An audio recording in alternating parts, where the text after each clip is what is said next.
যবে থেকে আইপিএলে অকশন হয়েছে, যখন কেকেআর দলে মিচেল স্টার্ককে নেওয়া হয়েছে তখন থেকে মিচেল স্টার্ক নিয়ে অনেক চর্চা চলছে এবং আইপিএলের ইতিহাসে সব থেকে বেশি টাকা দিয়ে নেওয়া হয়েছে মিচেল স্টার্ককে।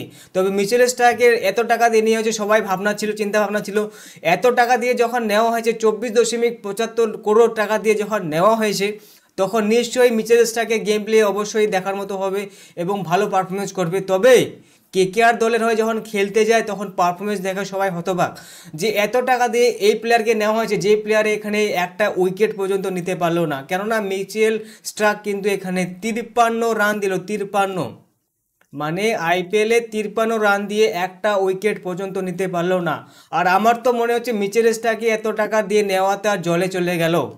কেন এরকম এত টাকা দিয়ে নেওয়ার পরে যদি একটা উইকেট পর্যন্ত না নিতে পারে, তাহলে মিচেল স্টার্ককে না থেকে না নেওয়াই ভালো ছিল, আমার তো এরকমই মনে হয়। তবে দেখার বিষয় আছে, যখন আইপিএল ইতিহাসে যখন কেকেআর দলের খেলছে, তার সাথে কেকেআর কিন্তু সানরাইজার্স হায়দ্রাবাদের কাছে কিন্তু পরাস্ত হতে চলেছিল। প্রথমে ব্যাটিং করতে এসে কিন্তু কেকেআর দলে ভরাডুবি অবস্থা হয়ে গেছিল, কেননা এখানে 23 রানে একটা উইকেট গেছিল, 32 রানে একটা উইকেট গেছিল, তারপর 33 রানে আরেকটা উইকেট গেছিল, মানে এখানে 53 রানে আরেকটা উইকেট, মানে চারটা উইকেট গেছিল মোটামুটি 50 রানের মধ্যে। আর আমি তো এমন ভেবেছিলাম যে এখানে সম্ভবত 100 রানের মধ্যে প্যাকেট হয়ে যাবে কেকেআর। তবে যখন কেকেআর দলে রাসেল এবং ফিলিপস সল্ট আছে, তখন কোন দল হারাতে পারে বা রান এখানে আউট করতে পারে।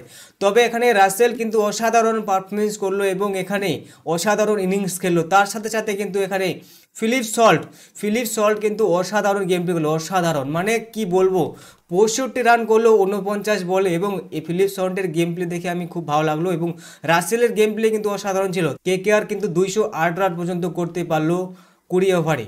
আর অন্যদিকে সানরাইজার্স হায়দ্রাবাদের দলে কিন্তু বলতে গেলে সানরাইজার্স হায়দ্রাবাদের টিম কিন্তু অসাধারণ খেলেছিল, কিন্তু 4 রান লাস্ট করতে পারেনি। কেননা সানরাইজার্স হায়দ্রাবাদ দেখতে গেলে এখানে যে আউটগুলো হয়েছে সানরাইজার্স হায়দ্রাবাদের, তারা কিন্তু এখানে 30 থেকে 40 রান পর আউট হয়েছে, মানে একদম 50 রানের মধ্যে চারটা উইকেট যায়নি, পরপর গেছে, কিন্তু 30-40 রানের ডিফারেন্স আছে। সানরাইজ হায়দ্রাবাদের একটা প্লেয়ারের কথা না বললে নয়, সেই প্লেয়ারটা হচ্ছে হ্যান্ড্রিচ একটা প্লেয়ার হয় বটে, মানে কি বলবো, এই প্লেয়ারটা কিন্তু অসাধারণ খেললো। কেননা এখানে দেখতে পেলাম 29 বলে 63 রান করে ফেললো, 29 বলে 63 রান, ঠাট্টা কোনি ব্যাপার। আর এখানে কিন্তু একটা 4 পর্যন্ত মারেনি, সবগুলো কিন্তু 8টা 6 মেরেছে, 8টা 6 মেরে কিন্তু এতগুলো রান করলো।